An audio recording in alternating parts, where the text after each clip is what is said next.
5년치 월급? 그 돈은 네가 그동안 살았던 월세라고 생각해. 이 이혼 서류나 챙겨서 빨리 사라져버려. 결혼 5년 차. 나는 월급 통장을 고스란히 남편에게 맡겼고 그의 와이셔츠를 칼같이 다려 입혔으며 시부모님을 지극정성으로 모셨다. 하지만 그는 어땠을까? 승진과 연봉 인상이 확정되던 그날 내연녀가 보는 앞에서 내 증가방을 현관 밖으로 내던졌다. 서은서, 너는 밥이나 할 줄 아는 촌스러운 여자야. 지금의 넌 연봉 1억을 받는 나한테 어울리지 않아. 나는 울지 않았다. 소란을 피우지도 않았다. 그저 몸을 돌려 마이바흐 뒷좌석에 올라탔고 그 사람은 평생 밟아볼 수도 없는 회장님 전용 통로를 빠져나갔다. 엄마, 부탁 하나만 할게요. 회사에 강도준이라는 사람이 있는데 오늘 당장 잘라버리세요. 본격적인 이야기를 시작하기 전에 좋아요와 구독을 눌러주신다면 더할 나위 없이 감사하겠습니다. 자, 그럼 편안한 마음으로 들어주세요. 새벽 6시 4분, 서울 마포구의 하늘은 아직 어스름했다. 서은서는 거실과 주방 사이, 문짝이 떨어져 나간 좁은 통로에 서 있었다. 다리미 바닥에서 치익 하는 미세한 소음이 났다. 하얀 와이셔츠 깃 위로 피어오르는 증기에는 고온에 증발된 녹말 냄새와 섬유가 눌어붙는 매캐한 냄새가 섞여 있었다. 그 냄새가 코 속 깊이 파고들었다. 그녀는 눈을 깜빡이며 목구멍이 간질거리는 것을 참아냈다. 기침은 하지 않았다. 이 셔츠는 남편이 어제 오후 회사에서 입고 돌아온 것이었다. 목깃 안쪽에는 누런 땀 얼룩이 띠를 두르고 있었다.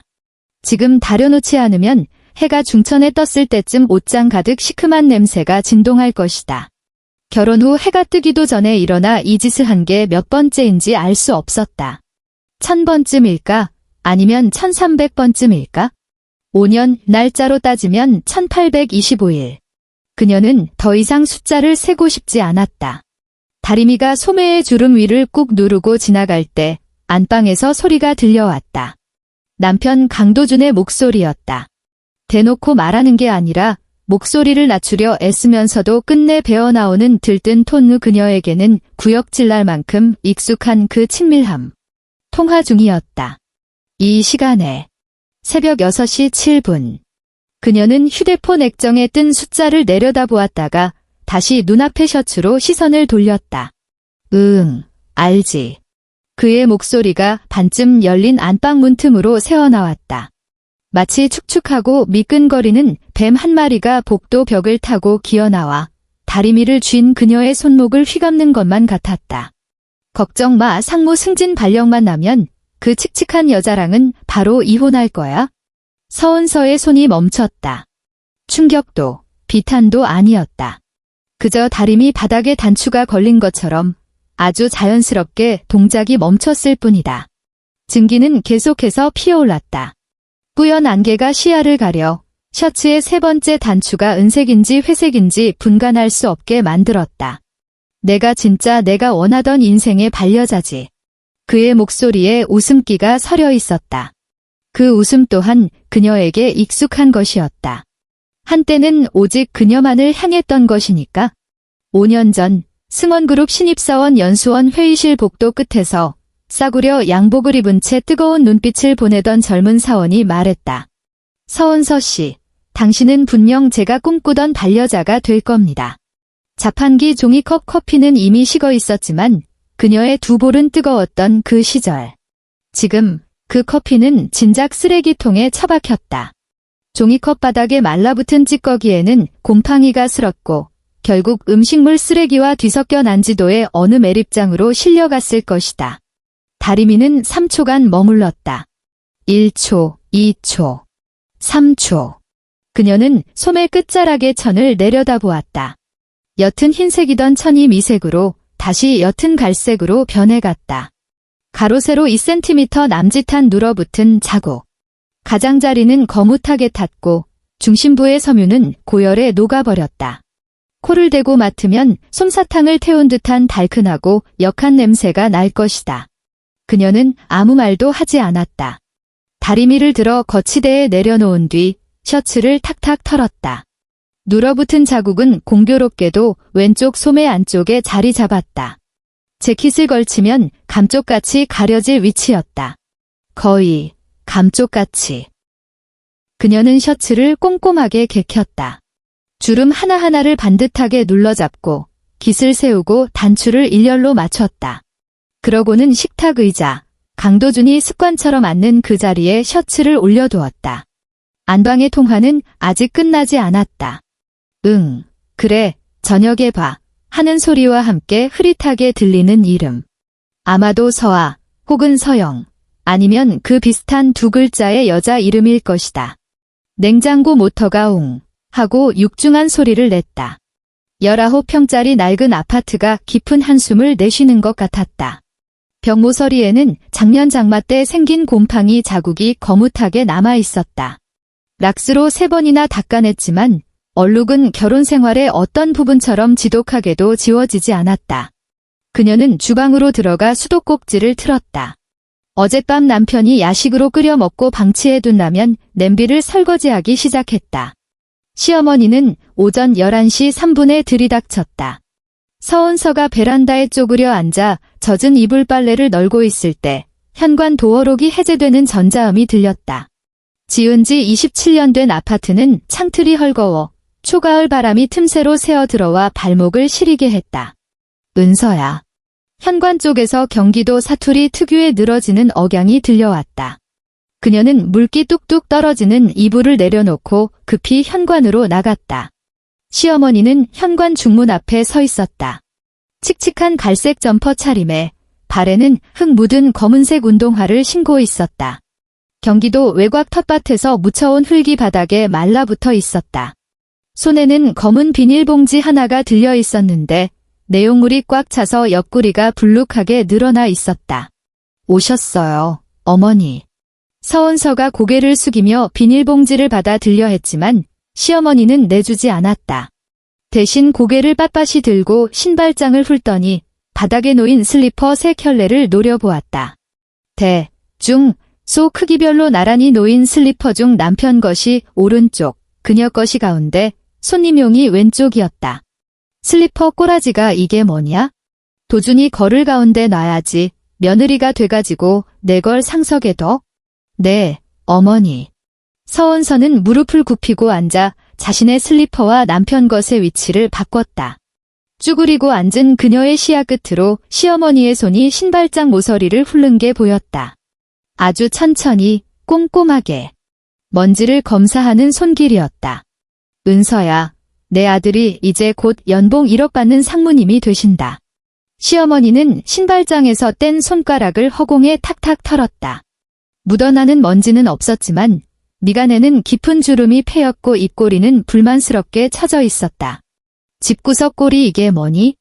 서은서는 몸을 일으켜 시어머니의 운동화를 내려다보았다.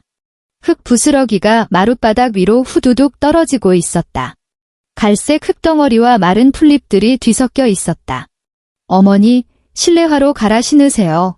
라는 말이 목구멍까지 올라왔지만 시어머니는 이미 신발을 신은 채 거실로 성큼성큼 걸어 들어가고 있었다. 흙모래가 그녀가 방금 닦아놓은 마루 위로 길을 만들었다.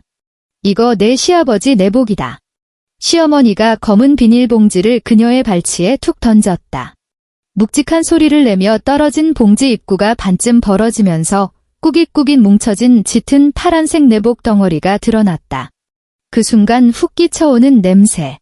묵은 땀 냄새와 세제로도 지워지지 않는 지린내, 그리고 밀폐된 비닐 안에서 삭힌 듯한 퀴퀴한 악취가 거실 공기에 섞였다. 내일 빨아서 바짝 말려 택배로 붙여라. 시어머니는 소파로 걸어가며 텔레비전 장식장 위, 창틀에 놓인 스킨답서스 화분 잎사귀까지 손가락으로 훑어내렸다. 서은서는 허리를 숙여 비닐봉지를 두 손으로 들어 올렸다. 비닐의 감촉은 차갑고 매끄러웠지만 내용물은 미지근했다. 갓 세탁한 온기가 아니라 사람이 입고 뒹굴다 벗어놓은 피지와 채취가 엉겨붙은 눅눅한 온기였다. 서너 벌쯤 되는 내복과 두꺼운 양말 뭉치의 무게가 손바닥으로 전해졌다. 그녀는 아무 말도 하지 않았다. 그저 봉지를 안아 들고 베란다로 향했다. 널다만 이불자락이 바람에 펄럭이며 건조대 쇠기둥을 때려 타닥, 타닥 소리를 냈다. 은서야, 여기는 무슨 손님 대접할 과자 부스러기 하나가 없냐? 거실에서 시어머니의 타박이 들려왔다. 서은서는 세탁기 옆빨래 바구니에 봉지를 내려놓고 다시 거실로 나갔다. 시어머니는 소파에 앉아 다리를 꼬고 리모컨으로 채널을 돌리고 있었다. 도준이가 오늘 승진식 끝나면 한우 사준다고 나오라더라. 너도 따라가려거든 가라. 대신 비싼 건 시키지 말고. 연봉 1억이라 해봤자 세금 떼면 남는 것도 없다. 남자가 뼈 빠지게 돈 버는 거 고마운 줄 알아야지. 네, 어머니. 서은서는 소파와 탁자 사이, 사람 하나 겨우 들어갈 좁은 틈에 서 있었다.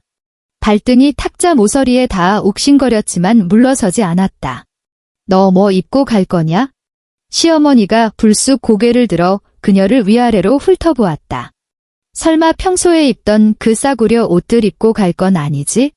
원피스가 한 벌 있긴 한데? 어디 브랜드인데? 시어머니가 말을 잘랐다. 딱 봐도 싼 티 나는 거 입어서 도준이 망신시키지 마라. 내 아들이 이제 상무다, 상무. 상무 와이프가 어떤 모습이어야 하는지 아니? 박 사장 와이프 봐라. 행사 때마다 샤넬이니 디올이니 휘감고 나오는데 너는 뭐냐? 네, 명심하겠습니다. TV 홈쇼핑 채널에서는 쇼호스트가 목청을 높여 경추 마사지기를 팔고 있었다. 지금 주문하시면 10만 원 상당의 사은품을 드립니다. 시어머니는 화면을 멍하니 보다가 리모컨을 소파 패드 위로 던졌다. 아니다. 넌 그냥 오지 마라. 도준이 밖에서 불편해할라. 서은서는 대꾸하지 않았다. 그녀는 그 좁은 틈에 서서 TV 속 쇼호스트의 들뜬 목소리와 베란다에서 풍겨오는 세제 냄새, 그리고 현관에서부터 이어진 흙냄새를 맡고 있었다.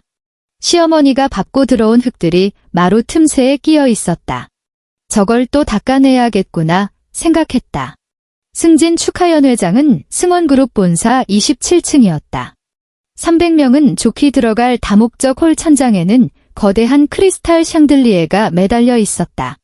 샴페인 골드빛 조명이 쏟아져 내려 사람들의 피부를 우유처럼 뽀얗고 윤기 있게 만들었다. 짙은 남색 카펫은 밟을 때마다 소리 없이 푹신하게 내려앉았다. 서은서는 가족석 맨 뒷줄에 앉아 있었다. 그녀가 입은 원피스는 3년 전 명동 지하상가에서 산 39,800원짜리였다. 짙은 회색의 면과 마가 섞인 재질. 목깃에는 유행 지난 주름 장식이 달려 있었다. 스팀 다리미로 꼼꼼히 폈지만 태생이 저렴한 원단 특유의 구김은 어쩔 수 없었다. 왼쪽에 앉은 다른 상무 부인은 재단이 정교한 베이지색 슈트를 입고 가슴에 까르띠에 브로치를 달고 있었다. 행사 시작 전 그 부인의 시선이 서은서의 원피스를 스치고 지나갔다.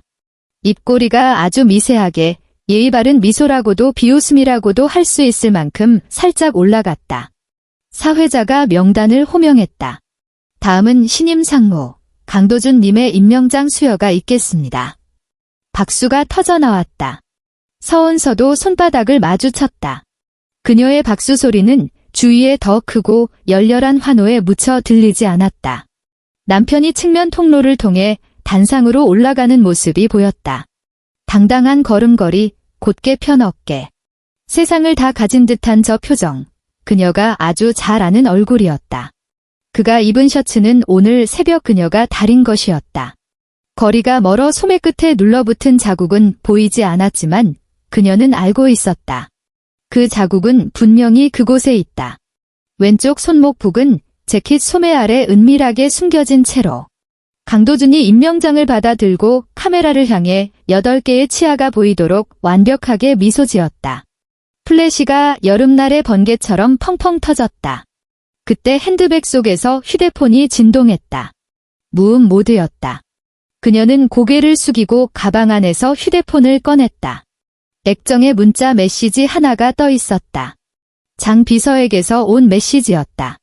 아가씨, 오늘 회사에 안 나오십니까? 결제 서류에 서명이 필요합니다. 서은서는 그 문장을 내려다보며 엄지손가락을 허공에 2초간 멈췄다. 이내 삭제 버튼을 눌러 메시지를 지워버렸다. 화면은 다시 잠금 화면으로 돌아왔다. 서울 한강의 야경 사진. 그녀 자신과는 아무런 상관도 없어 보이는 풍경이었다. 그녀는 휴대폰을 가방 깊숙이 찔러 넣고 다시 고개를 들어 박수를 쳤다. 단상의 강도준이 수상 소감을 말하고 있었다. 회사의 전폭적인 지원에 감사드린다느니, 팀원들의 노고 덕분이라느니, 승원그룹의 미래 가치를 위해 헌신하겠다느니 하는 뻔한 레퍼토리였다. 아내에게 감사하다는 말은 단 한마디도 없었다. 심지어 가족석 쪽으로는 시선조차 주지 않았다. 그의 눈길은 줄곧 맨 앞줄의 특정 지점에 고정되어 있었다. 서은서는 그의 시선을 따라 고개를 돌렸다. 앞줄 왼쪽 좌석에 셀린느 원피스를 입은 여자가 앉아 있었다. 미색 드레스 위로 가녀린 쇄골이 드러났다. 여자는 턱을 살짝 치켜든 채 입가에 미소를 머금고 강도준과 눈을 맞추고 있었다. 맨 뒷줄에 앉은 사람조차 단번에 알아챌 수 있는 끈적한 눈빛이었다. 박서아. 서은서는 그 이름을 알고 있었다. 남편이 말해줘서가 아니라 회사 내부 조직도에서 본 적이 있기 때문이다. 기획팀 팀장, 입사 7년 차, 연세대학교 신문방송학과 졸업. 남편의 휴대폰에는 박 팀장, 법무라고 저장되어 있었고 프로필 사진은 붉은 장미였다. 핏빛처럼 붉은 농염한 장미. 박수 소리가 잦아들었다. 강도준이 단상을 내려와 측면 통로를 지날 때 그와 셀린느 원피스를 입은 여자가 0.5초간 눈빛을 교환했다. 그 찰나의 순간에 오간 감정은 지난 5년의 결혼 생활 동안 그가 서은서에게 건넨 모든 말보다 더 깊고 농밀했다. 서은서는 핸드백 끈을 꽉 쥐었다. 인조 가죽끈의 가장자리가 벗겨져 거칠거칠한 감촉이 손바닥을 긁었다. 연회가 끝나고 그녀는 화장실에 다녀오겠다고 했다. 연회장 화장실은 복도 끝에 있었고 가는 길에는 거대한 전신 거울이 놓여 있었다. 그녀는 거울 앞에서 잠시 멈췄다. 짙은 회색 원피스, 액세서리 하나 없는 목, 검은 실핀으로 대충 묶은 머리, 한 듯 안 한 듯 생기 없는 화장.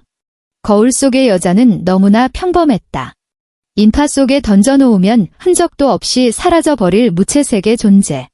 그녀는 화장실로 가지 않았다. 연회장 옆문을 빠져나와 직원용 통로를 지나 지하주차장으로 향했다. 형광등의 창백한 불빛이 타일 바닥 위로 차갑게 부서졌다. 또각, 또각. 굽다른 구두가 텅 빈 복도에 공허한 울림을 만들었다. 주차장은 어두웠다. 매캐한 자동차 배기가스 냄새와 지하 특유의 눅눅한 곰팡내.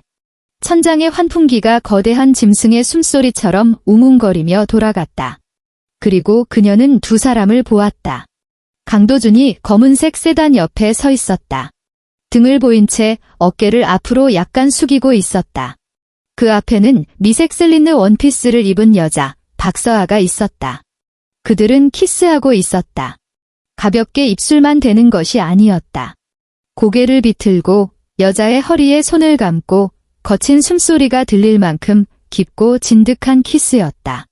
서은서는 그들로부터 15m쯤 떨어진 곳에 멈춰섰다.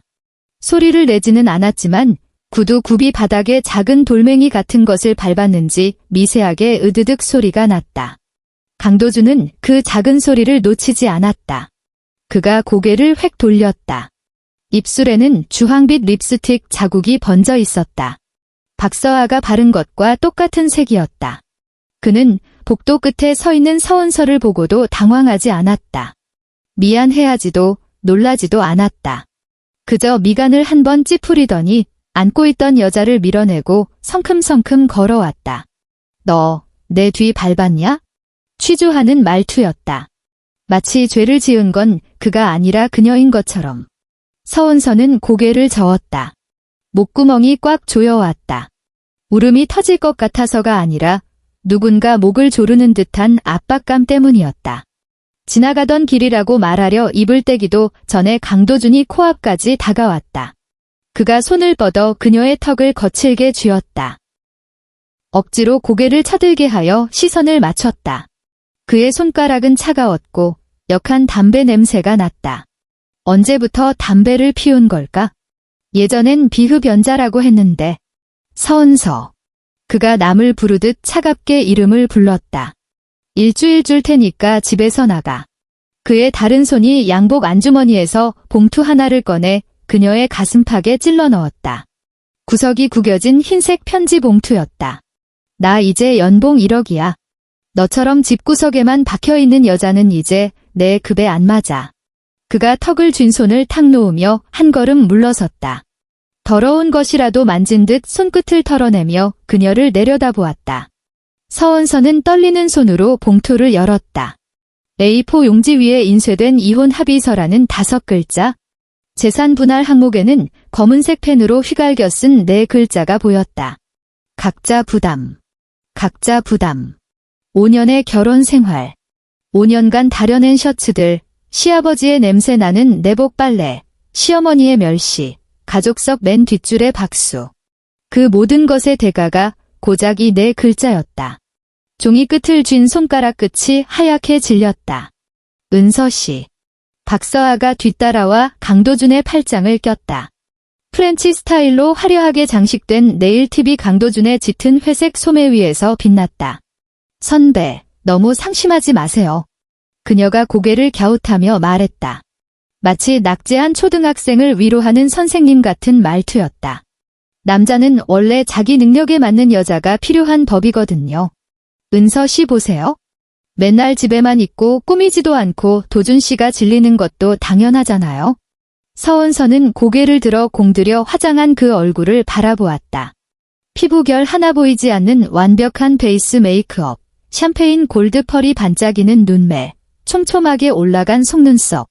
완성하는데 좋게 2시간은 걸렸을 얼굴이다. 그녀 자신의 얼굴은 15분 만에 끝난 것이었다. 그녀는 대꾸하지 않았다.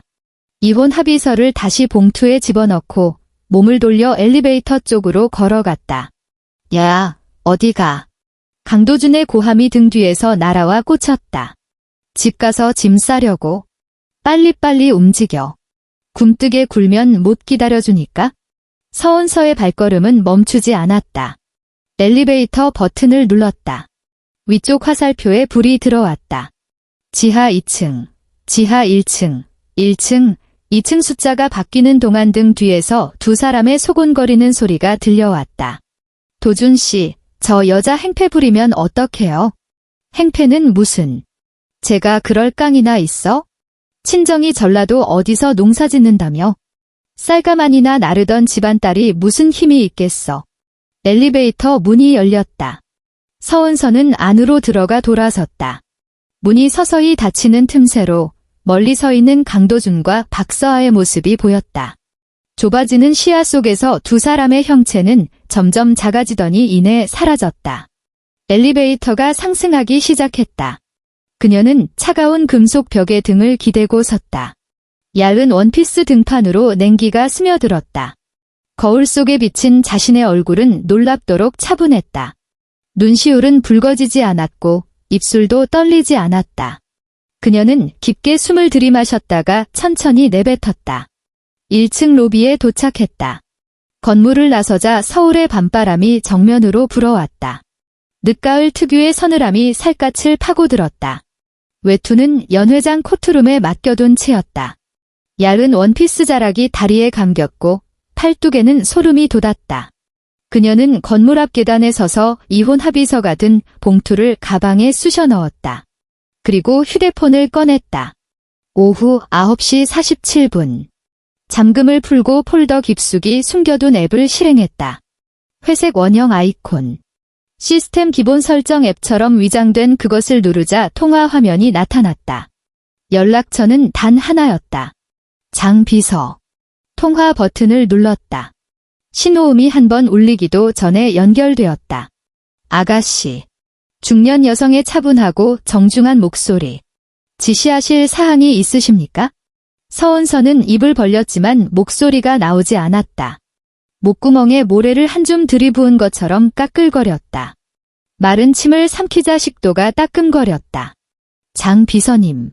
생각보다 더 갈라진 목소리가 나왔다. 차 좀 보내줘요. 지금. 그녀는 말을 멈추고 멀리 펼쳐진 도시의 야경을 응시했다. 서울의 불빛들은 은하수처럼 찬란했다. 수많은 창문들이 어둠 속에서 눈을 뜨고 그녀를 지켜보고 있는 것 같았다. 엄마한테 가야겠어요. 수화기 너머에서 0.5초의 침묵이 흘렀다. 알겠습니다, 아가씨. 5분 내로 도착합니다. 전화가 끊겼다. 서은서가 휴대폰을 가방에 넣고 몸을 돌렸을 때 강도준이 건물 입구에서 나오고 있었다. 박서아가 그의 팔짱을 끼고 있었고 두 사람은 희희낙낙 웃고 있었다. 강도준이 아직 떠나지 않은 그녀를 발견하고 인상을 찌푸렸다. 너 아직도 안 갔냐? 차 기다리고 있어? 차. 그가 코웃음을 쳤다. 내 그 전라도 총구석 엄마가 데리러 오냐? 와서 뭐 쌀이라도 두어 가만히 더 챙겨달라고 빌게? 박서아가 입을 가리고 까르르 웃었다. 유리를 긁는 듯 날카로운 웃음소리였다. 서은서는 대꾸하지 않았다. 그저 양손을 옆으로 늘어뜨린 채 고요한 눈으로 그들을 바라볼 뿐이었다. 그때 저 멀리 도로 끝에서 강렬한 헤드라이트 불빛이 어둠을 갈랐다. 검은색 차체가 미끄러지듯 다가왔다. 가로등 불빛을 받아 번쩍이는 유려한 금속의 광택. 차가 가까워지자 그릴 위에 엠블럼이 선명하게 드러났다. 마이바흐 S680.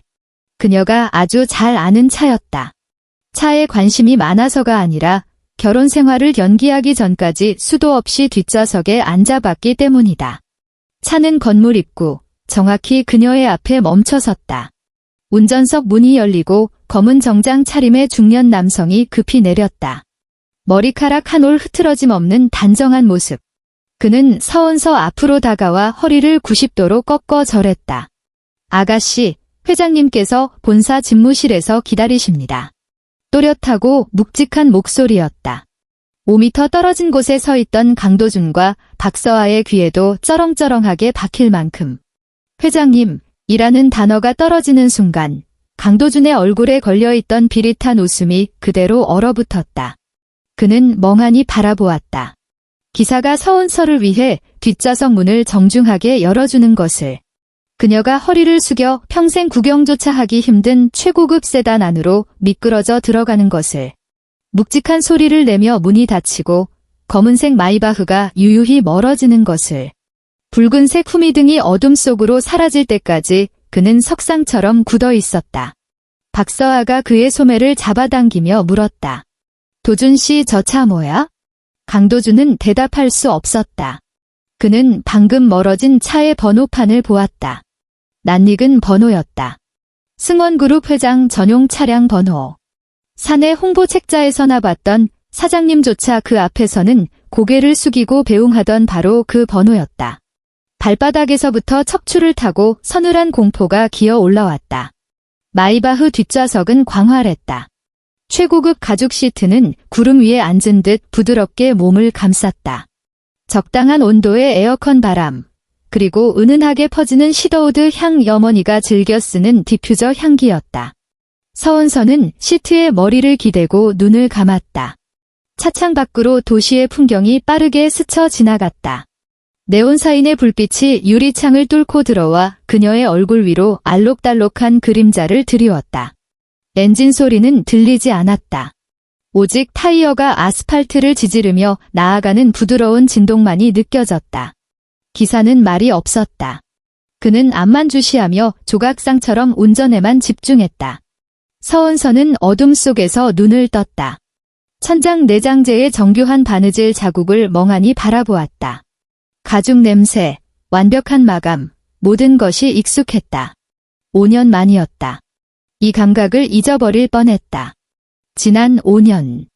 19평짜리 낡은 아파트, 39,000원짜리 원피스, 시아버지의 내복 빨래, 시어머니의 잔소리, 남편의 눈치. 왜 그랬을까? 알고 싶었으니까. 내가 승원그룹 차녀가 아니라 그냥 평범한 가정주부 서은서라도 당신은 내 인생의 반려자라고 말했던 그 남자가 변함없이 나를 사랑해 줄지? 이제 답을 알았다. 차창 밖의 불빛이 그녀의 눈동자에 맺혀 잘게 부서졌다. 그것은 눈물 같기도 했고 서늘하게 식어버린 별빛 같기도 했다. 승원그룹 본사 사옥은 강남 한복판에 우뚝 솟은 63층짜리 유리 요새였다. 멀리서 보면 밤하늘을 찌르는 거대한 칼날처럼 차갑게 빛났다. 마이바흐는 지하 전용 통로로 진입했다. 일반 임직원은 접근조차 불가능한 회장단 전용 루트였다. 통로 양옆벽에는 10m 간격으로 CCTV가 설치되어 있었고 렌즈 옆에 붉은 점들이 어둠 속에서 묵묵히 그녀를 응시했다. 차는 전용 엘리베이터 앞에 멈췄다. 무광 금속으로 도금된 황금빛 엘리베이터 문은 마포구 아파트 현관문 전체를 합친 것보다 비싸 보였다. 서은서는 엘리베이터에 올랐다. 버튼은 없었다. 오직 지문 인식기 하나뿐. 그녀가 검지를 갖다 대자 맑은 전자음과 함께 문이 닫히고 상승이 시작됐다. 53층. 문이 열리자 익숙한 원목 양계 도어가 보였다. 문패에는 금박으로 4글자가 새겨져 있었다. 서정희 회장. 그녀는 손을 뻗어 문을 밀었다.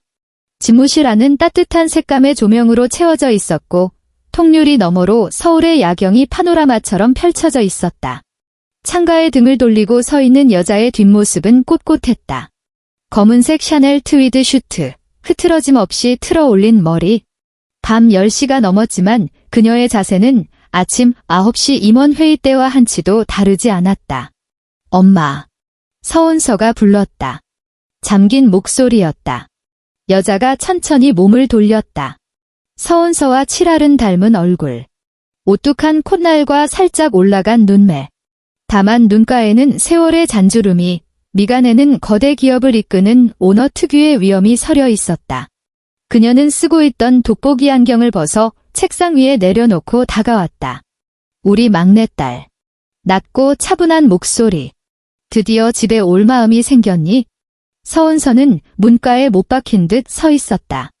눈앞의 여자는 한국 10대 재벌 중 하나인 승원그룹의 총수이자 3조 원이 넘는 자산을 움직이는 철의 여인. 그리고 나의 어머니? 엄마.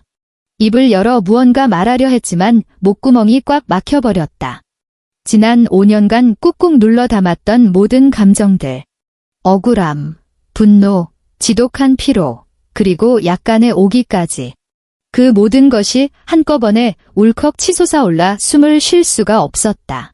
서 회장이 다가와 딸을 와라 끌어안았다. 됐다. 우는 아이를 달래듯 부드러운 목소리였다. 집에 왔으니 됐다. 회장실 응접 테이블에는 찻잔 2개가 놓여 있었다. 제주도 직영다원에서 올라온 최상급 녹차였다. 80도의 물에 우려낸 차 향기는 맑고 그윽했다. 서은서는 찻잔을 2손으로 감싸 쥐었다. 도자기 너머로 전해지는 온기가 차갑게 식은 손가락을 녹였다. 서 회장은 맞은편 소파에 앉아 딸의 지난 5년을 들었다. 서은서의 목소리는 건조했다. 마치 남의 이야기를 하듯 담담했다. 새벽마다 셔츠를 다리던 일, 시어머니의 먼지 검사, 시아버지의 냄새 나는 내복, 승진식장의 박서아, 주차장의 키스, 그리고 각자 부담이라고 적힌 이혼 합의서까지. 이야기가 끝났을 때 찻잔에 물은 이미 식어 있었다.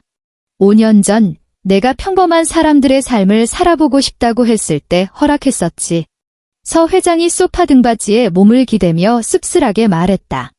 아무도 모르는 계좌로 매달 500만 원씩 넣어줬는데 그걸 한 푼도 안 썼더구나. 서은서는 고개를 저었다. 쓰면 그 사람이 의심했을 테니까요. 그녀는 찬물에 비친 자신의 얼굴을 내려다보았다.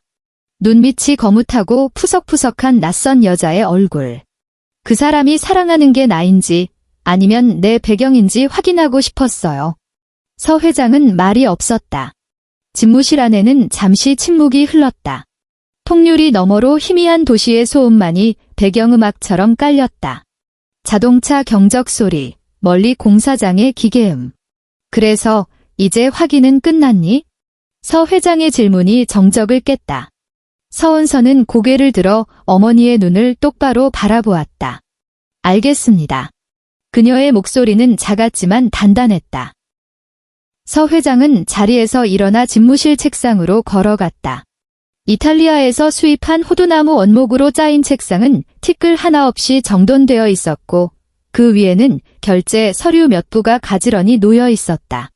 그녀가 키보드를 몇 번 두드리자 모니터 화면이 밝아졌다. 사내 인사정보 시스템이었다. 이리 와보렴. 서원선은 찻잔을 내려놓고 어머니의 곁으로 다가갔다. 화면에는 인사 기록 카드가 떠 있었다. 성명 강도준. 근속 연수 5년. 현 직책 상무. 연봉 1억 원. 그리고 기록 페이지의 가장 하단. 일반 사원들에게는 보이지 않고 시스템 관리자 권한을 가진 사람에게만 보이는 비고란에는 회색 글씨로 이렇게 적혀 있었다. 본 사원은 서양의 지정 관찰 대상임. 승진 시 회장 비서실의 별도 승인 필요. 서원선은 그 문장을 바라보며 입꼬리를 비틀어 씁쓸하게 웃었다. 엄마, 지난 5년 동안의 승진 다 엄마가 손쓰신 거죠? 서 회장은 어깨를 으쓱했다.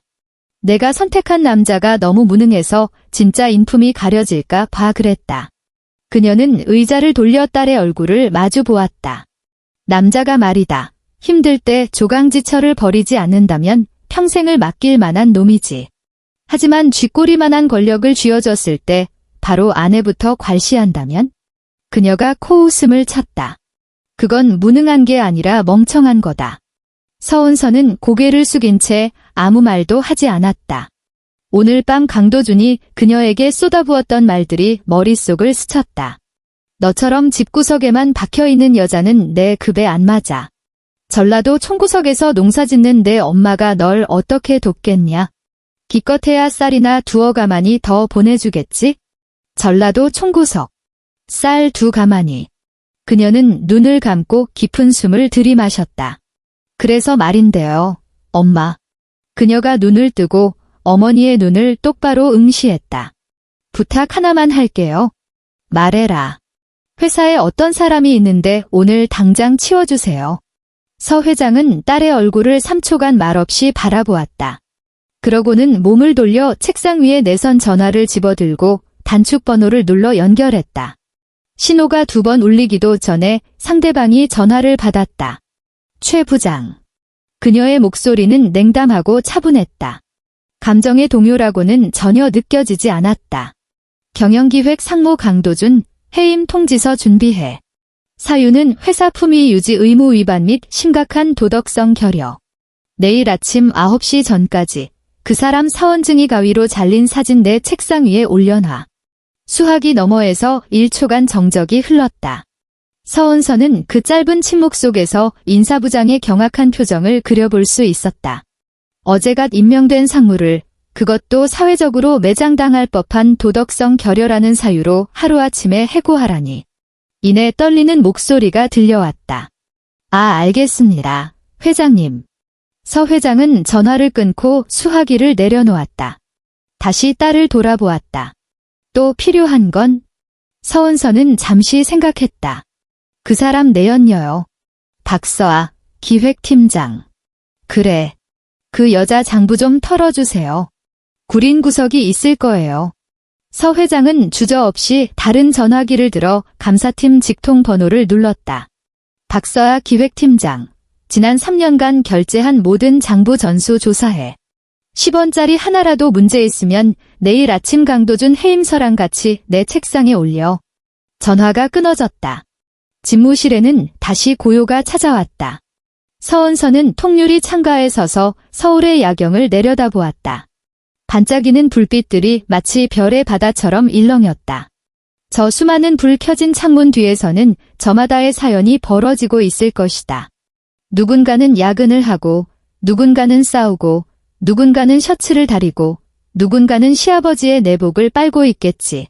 은서야. 등 뒤에서 어머니의 목소리가 들려왔다.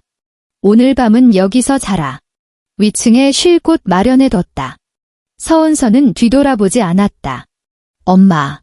그래. 나머지는 제가 직접 마무리하고 싶어요. 서 회장은 더 이상 묻지 않았다. 그저 딸의 곁으로 다가와 나란히 서서 창밖을 바라보았다. 밤바람이 유리를 때리며 웅 하고 낮은 울음소리를 냈다. 그렇게 하려무나. 그녀의 목소리는 깃털처럼 가벼웠다. 엄마는 언제나 내 뒤에 있다. 그날 밤 서은서는 본사 사옥 53층에 딸린 휴게실에서 잠을 청했다.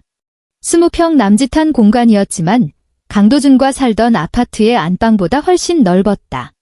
침대는 킹사이즈 시몬스였고 시트는 800수 이집트산 면이었다.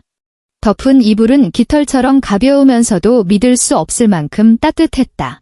그녀는 침대에 누워 천장을 응시했다. 잠은 쉽게 오지 않았다. 천장은 우윳빛으로 깨끗했다. 마포구 아파트 천장 구석에 있던 아무리 닦아도 지워지지 않던 그 눅눅한 얼룩 같은 건 어디에도 없었다. 5년 전 그 결정을 내렸던 오후가 떠올랐다. 미국 유학을 마치고 돌아와 승원그룹 경영 수업을 시작했을 때였다. 어머니가 맡긴 첫 임무는 신입사원 연수 프로그램을 참관하는 것이었다. 그곳에서 강도준을 만났다. 소매 길이가 어설픈 싸구려 양복을 입고도 등을 곧게 펴고 걷던 남자. 눈동자에 낯선 열기를 품고 있던 남자. 그는 그녀가 누구인지 몰랐다. 그저 교육 담당자 서대리인 줄만 알았다. 그가 말했다. 서은서 씨, 당신은 분명 제가 꿈꾸던 인생의 반려자가 될 겁니다. 그때는 그 말을 믿었다. 그것이 사랑인 줄 알았고 운명인 줄 알았다.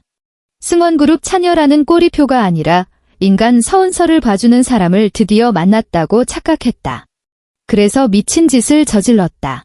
신분을 숨기고 평범한 농사꾼 집안의 딸로 위장해 그와 결혼했다. 그가 사랑하는 것이 나 자신인지 아니면 내 배경인지 확인하고 싶어서. 5년. 1825일. 이제 답을 얻었다. 창밖으로 멀리서 들려오는 자동차 소리가 도시의 심장 박동처럼 낮게 깔렸다. 그녀는 몸을 뒤척여 베개에 얼굴을 묻었다.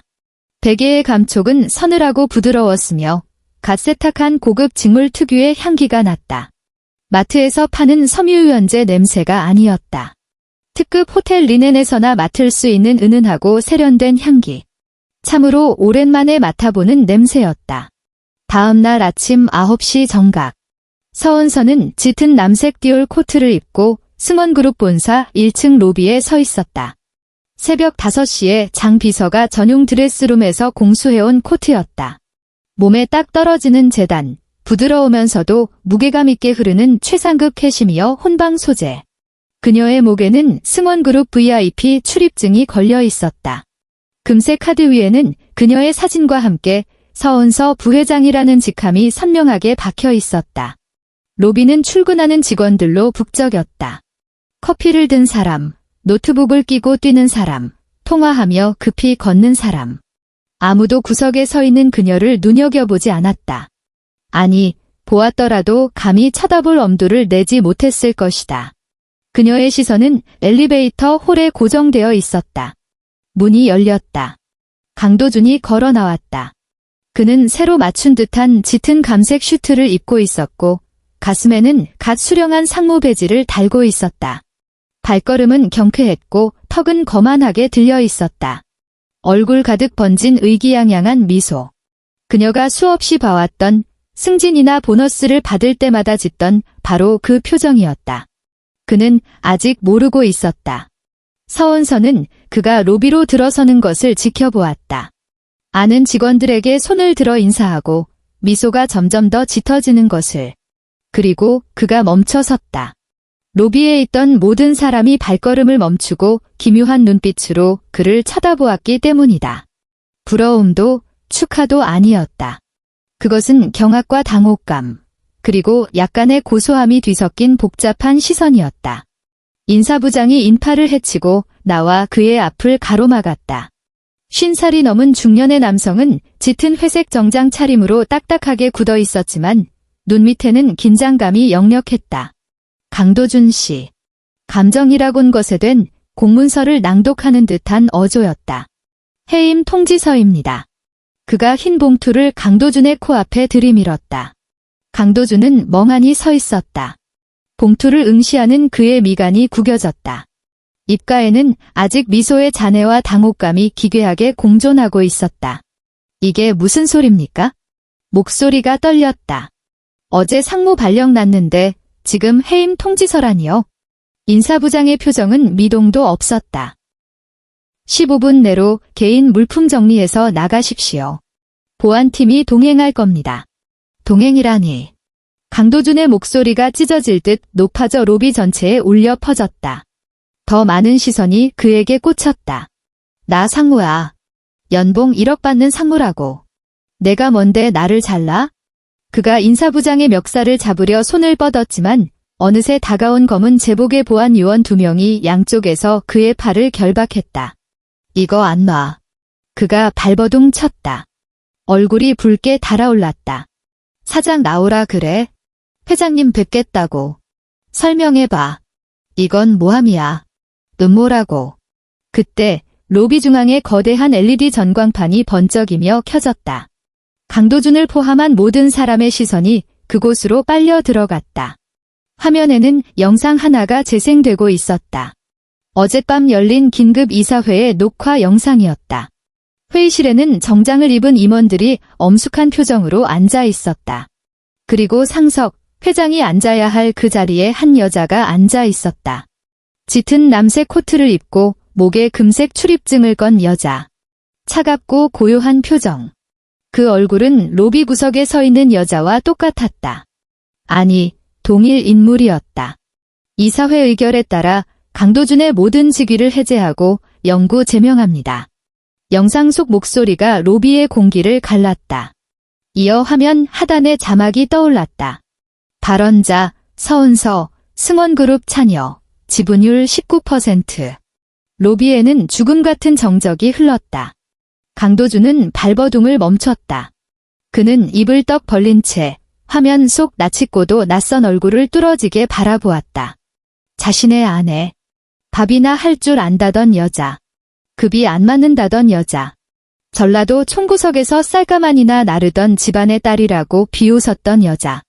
승원그룹 찬여. 지분율 19%. 그가 평생, 아니 10번을 다시 태어나도 만져보지 못할 천문학적인 돈을 가진 여자. 다리에 힘이 풀렸다. 무릎이 꺾이며 몸이 무너져 내렸다. 보안 요원들이 팔을 잡고 있지 않았다면 바닥에 그대로 주저앉았을 것이다. 말도 안 돼? 그의 목소리가 쇳소리처럼 갈라져 나왔다. 말도 안 돼 은서가 걔가 어떡해. 그때 인파 뒤쪽에서 날카로운 여자 비명이 들려왔다. 도준씨. 박서아가 엘리베이터 홀에서 뛰쳐나왔다. 비틀거리는 걸음, 창백하게 질린 얼굴.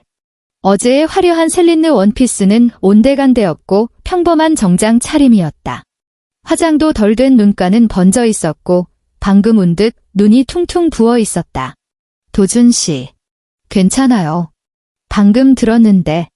그녀의 말은 끝을 맺지 못했다. 그녀의 직속 상사, 기획팀 김 부장이 다가와 어깨를 툭 쳤기 때문이다. 박 팀장, 당신도 짐 싸.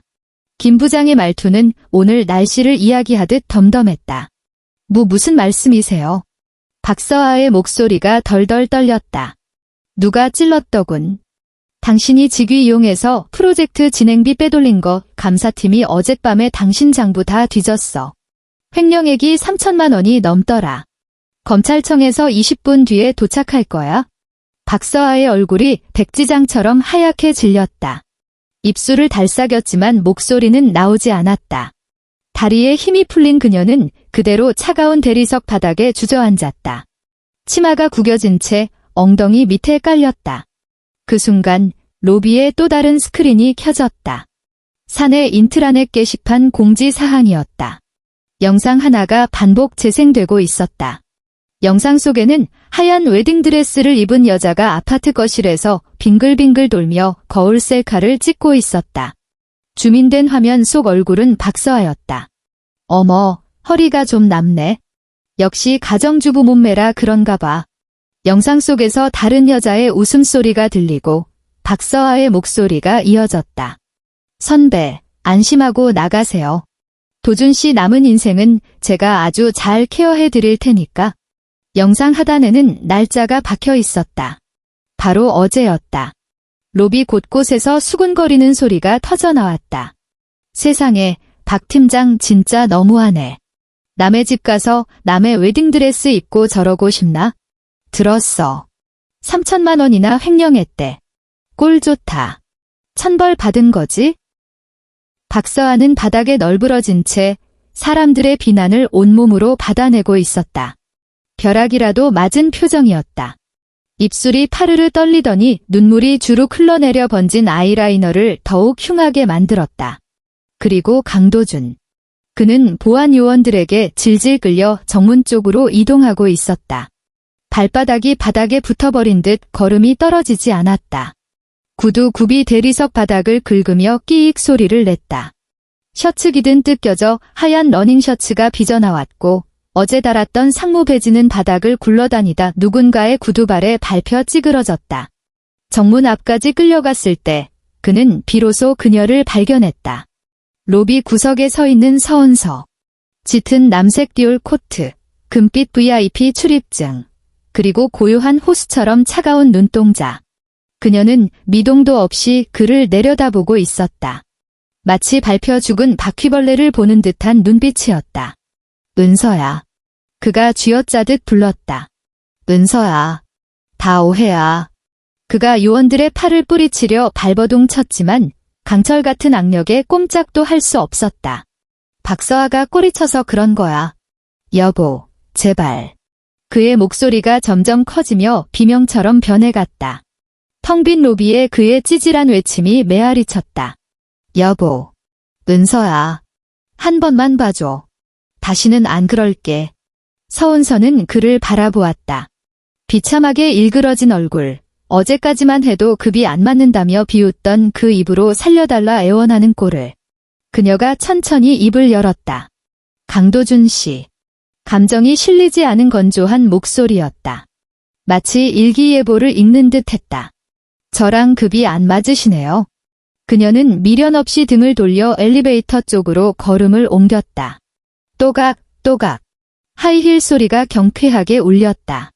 그녀의 등은 꼿꼿했고 코트 자락은 우아하게 물결쳤다. 뒤돌아보지 않았다. 등 뒤에서 강도준의 절규가 들려왔다. 은서야, 은서야. 나한테 이러면 안 되잖아. 이어서 쿵 하는 둔탁한 소리가 났다. 요원들이 그를 계단 밖으로 내던진 모양이었다. 옷감이 찢어지는 소리, 살이 긁히는 소리가 희미하게 섞여 들렸다. 그녀는 멈추지 않았다. 엘리베이터 문이 열리고 그녀가 안으로 들어갔다. 문이 부드럽게 닫히며 바깥의 아수라장을 완벽하게 차단했다. 그녀는 금속 벽에 기대어 층수 표시기가 바뀌는 것을 지켜보았다. 1, 2, 3 숫자는 빠르게 올라가 53에서 멈췄다. 문이 열리고 복도를 지나 회장실 문을 열었다. 서 회장은 책상에 앉아 서류를 검토하고 있었다. 들어오는 딸을 보며 입가에 옅은 미소를 지었다. 다 끝났니? 서은서는 고개를 끄덕였다. 소파에 앉아 장 비서가 새로 내온 따뜻한 찻잔을 들었다. 한 모금 마시자 온기가 퍼졌다. 엄마. 그래. 고마워요. 서 회장은 대답 대신 안경을 벗고 딸을 그윽하게 바라보았다. 집무실은 고요했다. 멀리서 들려오는 도시의 소음만이 희미하게 배경을 채웠다. 은서야. 네. 이제 어떻게 할 생각이니? 서은서는 찻잔을 내려놓고 창밖을 응시했다. 서울의 하늘은 잿빛이었다. 해가 보이지 않는 늦가을 특유의 우중충한 날씨였다. 당분간 좀 쉬고 싶어요. 그 다음엔. 그녀가 잠시 말을 골랐다. 일하러 와야죠. 서 회장의 미소가 더욱 깊어졌다. 그래, 좋다. 일주일 후. 대한민국 모든 포털 사이트 메인 뉴스는 하나의 기사로 도배되었다. 승원그룹 전 상무, 불륜으로 빈털터리 이혼 내연녀는 공금 횡령으로 징역 3년 구형. 기사 밑에는 수천 개의 댓글이 달려 있었다. 시스템이 댓글 내용을 읽어 내려갔다. 크크크크, 이거 완전 막장 드라마네. 연봉 1억 상무라면서 지 마누라가 재벌 딸인 줄도 몰랐다니 코미디가 따로 없네. 상간녀 3년도 짧다. 3천만 원 횡령이라며? 저 상무라는 사람 재계 블랙리스트 올라서 이제 편의점 알바도 못 구한다던데? 진짜 꼴 좋다. 바람을 피워도 하필 마누라 회사에서 피우냐? 저 지능으로 어떻게 상무단 거야? 윗분 모르세요? 장모님이 사위 인성 테스트하려고 일부러 승진시켜준 거라잖아요. 승진하자마자 본색 드러낸 거고 크크크. 서은서는 한남동에 새로 마련한 빌라 테라스에 앉아 휴대폰 화면을 넘기고 있었다. 몇 개의 댓글을 더 읽어본 뒤 휴대폰을 엎어두었다. 테라스에는 하얀 선베드가 놓여 있었고 그 옆 테이블에는 갓 내린 핸드드립 커피가 김을 내뿜고 있었다. 과테말라 안티구아, 약배전. 은은한 감귤 향이 코끝을 스쳤다. 그녀는 커피잔을 들어 한 모금 마셨다. 적당한 온도, 부드러운 목 넘김. 지난 5년 동안 마셨던 그 어떤 커피보다 맛이 좋았다. 원두가 비싸서가 아니었다. 그녀가 직접 원두를 갈고 물을 끓여 오롯이 자신만을 위해 내린 커피였기 때문이다. 누군가의 냄새 나는 내복을 빨지 않아도 된다. 누군가의 셔츠깃을 세우지 않아도 된다.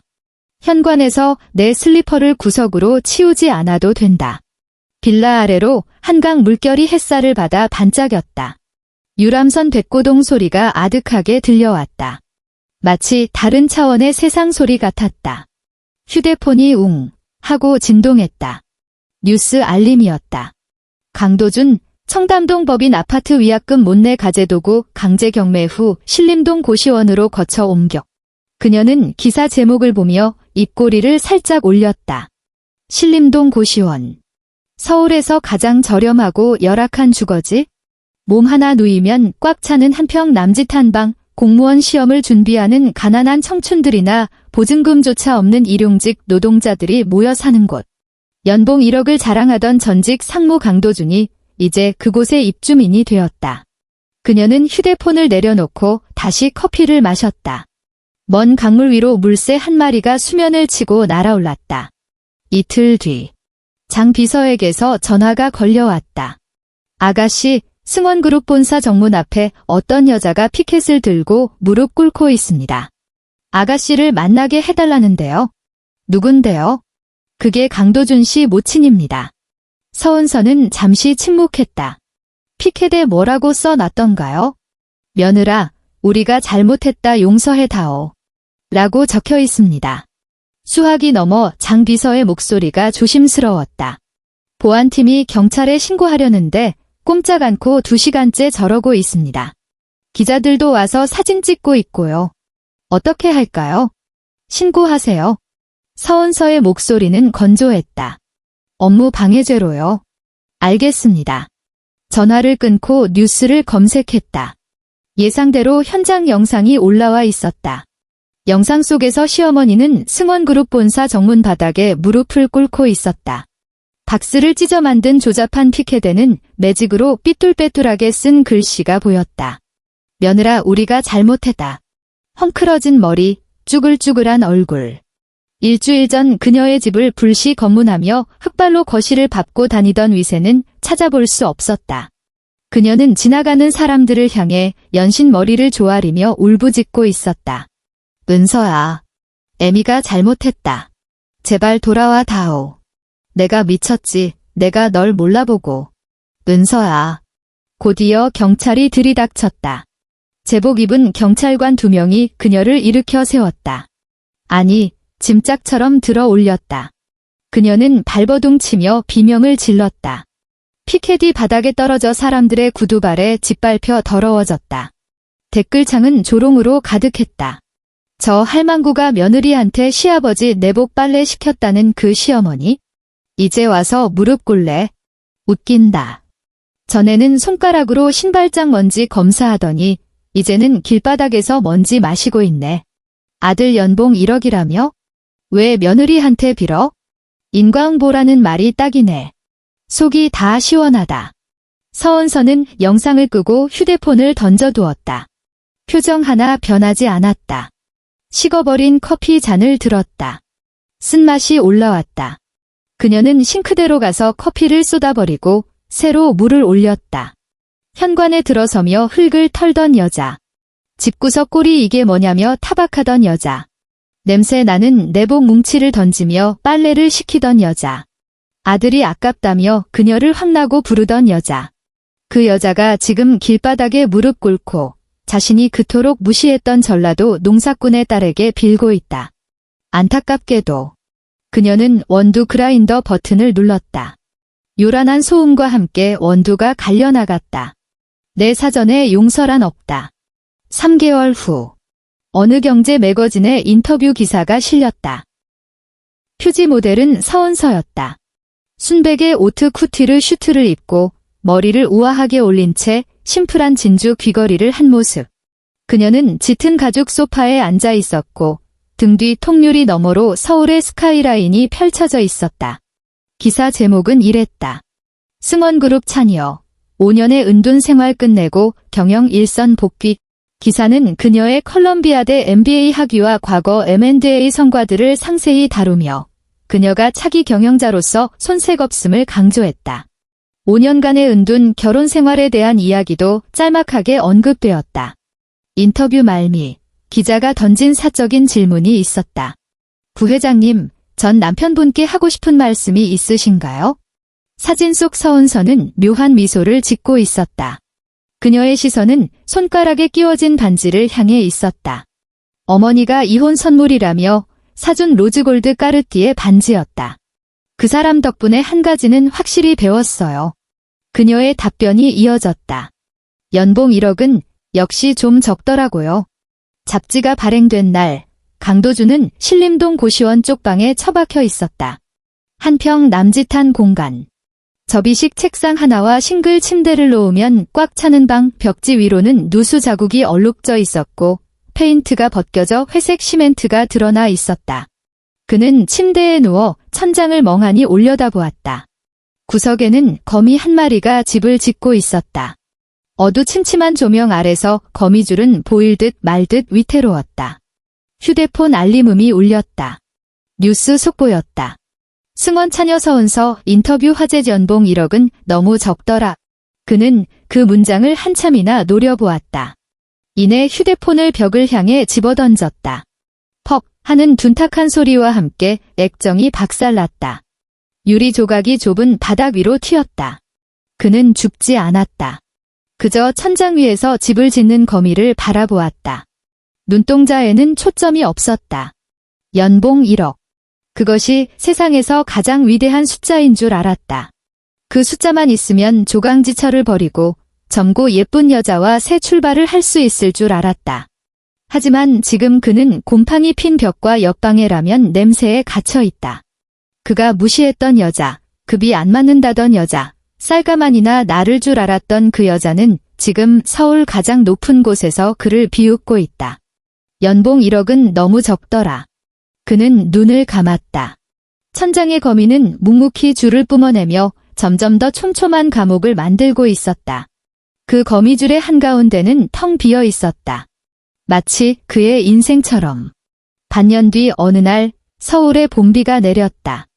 서은서는 본사 53층 집무실 창가에 서서 빗줄기를 바라보고 있었다. 빗방울이 유리에 부딪혀 투명한 뱀처럼 구불구불 흘러내렸다. 똑똑. 노크 소리와 함께 장 비서가 들어왔다. 부회장님, 다음 달 유럽 M&A 이건 자료입니다. 검토 부탁드립니다. 거기 두세요. 서은서는 책상으로 돌아와 앉았다. 갓 내린 커피에서 피어오르는 김이 에어컨 바람에 흩어졌다.